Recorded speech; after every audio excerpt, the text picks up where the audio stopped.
नमस्कार, comfort technical view सिटिभी YouTube च्यानलमा यहाँहरूलाई स्वागत छ। कुनै न कुनै टेक्निकल ज्ञानको अभावले हामीलाई कम्प्युटरमा काम गर्दा अवरोधहरू सिर्जना हुने गर्दछन्। यस्ता टेक्निकल समस्यालाई सहजीकरण गर्न सिटिभीले मद्दत गर्नेछ भन्ने विश्वास लिएको छु। मित्रहरू, आजको भिडियोमा एमएस अफिस एक्टिभेसन कसरी गर्न सकिन्छ भन्ने विषयमा डेमो सहित जानकारी गराउने कोसिस गर्नेछु। आशा छ यो भिडियो यहाँहरूको लागि उपयोगी हुनेछ। आउनुहोस् आजको टपिक्सतर्फ। मित्रहरू, पहिले हाम्रो कम्प्युटरको अपरेटिङ सिस्टम 64 बिट वा 34 बिट कुनमा छ थाहा पाउनु पर्ने हुन्छ। यसका लागि डेस्कटपमा रहेको माई पीसीमा राइट क्लिक गर्ने र प्रोपर्टिजमा क्लिक गर्ने। त्यसपछि हामी देख्न सक्छौँ हाम्रो अपरेटिङ सिस्टम 32 बिट अथवा 64 बिट कुनमा रहेको छ भन्ने कुरा। हेर्नुहोस्, यहाँ हाम्रो कम्प्युटरको अपरेटिङ सिस्टम 64 बिटमा रहेछ।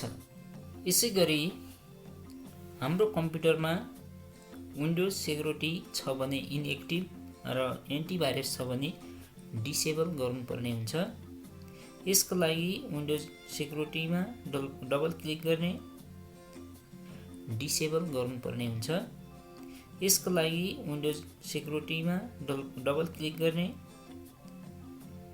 भाइरस एन्ड थ्रेट प्रोटेक्सनमा डबल क्लिक गर्ने। त्यसपछि virus threat and protection setting खुल्छ। त्यसको म्यानेज एन्ड सेटिङमा क्लिक गर्ने। त्यसपछि नयाँ अप्सन खुल्छ जहाँ रियल टाइम यसलाई अफ गर्ने, क्लाउड डेलिभर्ड प्रोटेक्सन यसलाई अफ गर्ने। यसै गरी अटोमेटिक स्याम्पल सबमिसन यसलाई अफ गर्ने र टेम्पर प्रोटेक्सन यसलाई पनि अफ गर्ने र डिसमिस हाइलाइट भएको छ यिनीहरूलाई पनि डिसमिस गर्ने। साथीहरू, एमएस अफिस एक्टिभेट गर्नको लागि कम्प्युटरमा इन्टरनेट जडान भएको हुनुपर्दछ र गुगल क्रोम पनि हुन आवश्यक छ। जब हामी गुगल क्रोममा क्लिक गर्छौँ, क्लिक गरिसकेपछि एउटा सर्च बार देखिन्छ। त्यसै सर्च बारमा bit/ly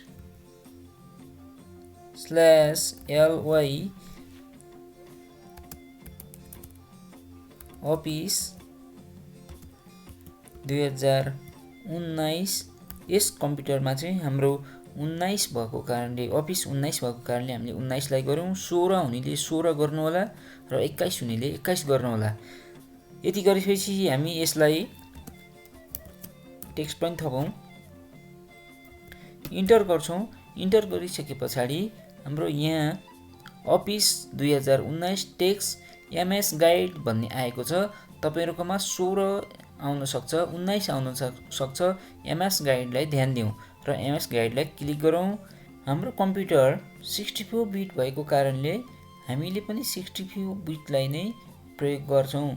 यसका लागि हाम्रो यहाँ देखिएको छ 32 बिट। हेर्नुस्, यो 32 बिट हो। यसभन्दा मुनि हाम्रो 64 बिट छ। यसै यो हाम्रो 64 बिट हो। यसलाई हामी कपी गर्छौँ। यसलाई हामी कुनै पनि अक्षर नछोडिकन कपी गर्छौँ कन्ट्रोल सी गरेर। त्यसपछि हामी टास्क बारको स्टार्ट बटनमा क्लिक गर्छौँ र यहाँ गएर नोटप्याड, यहाँ मैले पहिले पनि टाइप गरेको हुनाले यहाँ देखाइसकेको छ। नोटप्याडमा क्लिक गरौँ र अघि कपी गरेकोलाई यहाँ कन्ट्रोल भी गरेर पेस्ट गरौँ। त्यसपछि हामी फाइलमा जाउँ। फाइलमा गइसकेपछि यहाँ सेभ एज गरौँ। यहाँ सेभ एज गरिसकेपछि हामी लोकेसन कहाँ राख्छौँ भन्ने कुरा हुन्छ। हामी लोकेसन अहिलेको हामी युजर भन्नेमा क्लिक गरौँ यहाँ क्लिक गरिसके पछाडि फेरि हाम्रो यहाँ फाइल नेम भन्ने छ। फाइल नेममा हामीले अफिस अपडेट गर्न लागेको कारणले हामीले अफिस लेख्यो भने सजिलो पर्छ, त्यसकारण मैले अफिस नै लेखेँ। .cmd लेख्नुहोस् र इन्टर थिच्नुहोस् अथवा सेभ गर्नुहोस्। यहाँ इन्टर थिच्दा पनि हाम्रो सेभ हाइलाइट भइरहेको छ, त्यसकारण हामीले यहाँ सेभ गर्छौँ र युजरमा हामी खोल्छौँ। युजर खोलिसके पछाडि यहाँ हेर्न सक्नुहुन्छ, यहाँ अफिस भन्ने एउटा सेटिङ जस्तो देखिएको छ। यो हाम्रो अपडेट एप्लिकेसन हो। यसमा गएर हामी राइट क्लिक गर्छौँ। राइट क्लिक गरिसकेपछि रन एज एडमिनिस्ट्रेटर आएको हुन्छ, यसलाई क्लिक गर्छौँ र यो खुल्छ। खुलिसकेको छ। Project activating Microsoft software product for भन्ने आएको छ। सपोर्टेड प्रोडक्ट भन्ने आएको छ। जबसम्म सक्सेसफुल्ली भन्ने आउँदैन तबसम्म हामी वेट गर्नुपर्ने हुन्छ। प्रोडक्ट एक्टिभेसन सक्सेसफुल आएको छ। अब हाम्रो माइक्रोसफ्ट अफिस एक्टिभ भइसकेको छ। अब हामी कसरी चेक गर्ने त? यसको लागि माइक्रोसफ्ट अफिस खोलौँ। त्यो खुलिसकेपछि हामी फाइलमा जाउँ। फाइलमा गइसकेपछि हामी एकाउन्टमा क्लिक गरौँ। एकाउन्टमा क्लिक गरिसकेपछि अघि हामी सुरुमा हेर्दा यो प्रोडक्ट एक्टिभेटेड भन्नेमा एक्टिभेटेड रिक्वायर्ड भन्ने आएको थियो र अहिले चाहिँ प्रोडक्ट एक्टिभेट भन्ने आएको छ। यसरी पनि हामी चेक गर्न सक्छौँ र हाम्रो माइक्रोसफ्ट अफिस एक्टिभेट भइसकेको छ।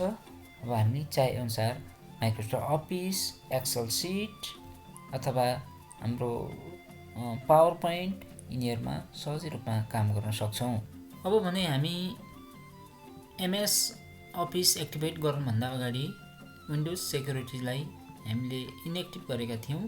त्यही विन्डोज सेक्युरिटीलाई फेरि हामी एक्टिभेट अथवा एक्सनमा ल्याउनको लागि चाहिँ हामी त्यसलाई फेरि अन गर्नुपर्ने हुन्छ। जस्तो हामीले रियल टाइम अघि अफ गरेका थियौँ, यसलाई अन गरिदिउँ। क्लाउड डेलिभर्ड प्रोटेक्सन अन गरौँ। अटोमेटिक स्याम्पल सबमिसन अन गरौँ। यसै गरी